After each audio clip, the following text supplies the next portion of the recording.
ఆఖరి ఊపిరి వరకు ఉపకారం చెయ్యడం నేర్చుకో. అంతకన్నా పుణ్యం ఇంకొకటి లేదు. కురు పుణ్యం అహోరాత్రం అంటుంది శాస్త్రం. ఉపకారం చేయడానికి ఇది రాత్ర, ఇది పగల అని ఆలోచించకు. ఆయుర్దాయం ఈశ్వరుడిచ్చాడు, చేసే అవకాశం ఇచ్చాడు, అవకాశం విడిచిపెట్టకు. నీకు ఈశ్వరుడు ఏది ఇచ్చాడో అది సమాజ ప్రయోజనం గురించి వీక్షించు. నీకు 4 మాటలు చెప్పగలిగిన శక్తినిస్తే 4 మంచి మాటలు చెప్పడానికి వెనకాడకు. ఎంత కష్టమైనా పడి వెళ్ళి 4 మంచి మాటలు చెప్పు. అందుకు రాజోపచారాలు వచ్చాయి. సంగీతం మీరు చూడండి, దేవాలయంలో పూజ అయిపోయిన తర్వాత గీతం శ్రావయామి, నృత్యం దర్శయామి, వాద్యం ఘోషయామి, ఇవన్నీ ఉంటాయి.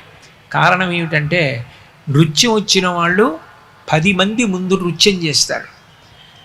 అట్లాగే వాద్యం మ్రోగించడం వచ్చిన వాళ్ళు పెద్ద పెద్ద పూజలు జరుగుతున్నప్పుడు వచ్చి వాద్యం మ్రోగిస్తారు.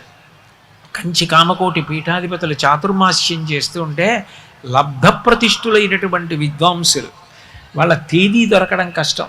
అటువంటి విద్వాంసులు వాళ్ళంతట వాళ్ళుగా బయలుదేరి వచ్చి ఒక్కొక్క రోజు చంద్రమౌళీశ్వరుడు ముందు సంగీత సేవ చేసి వెళ్ళిపోతారు.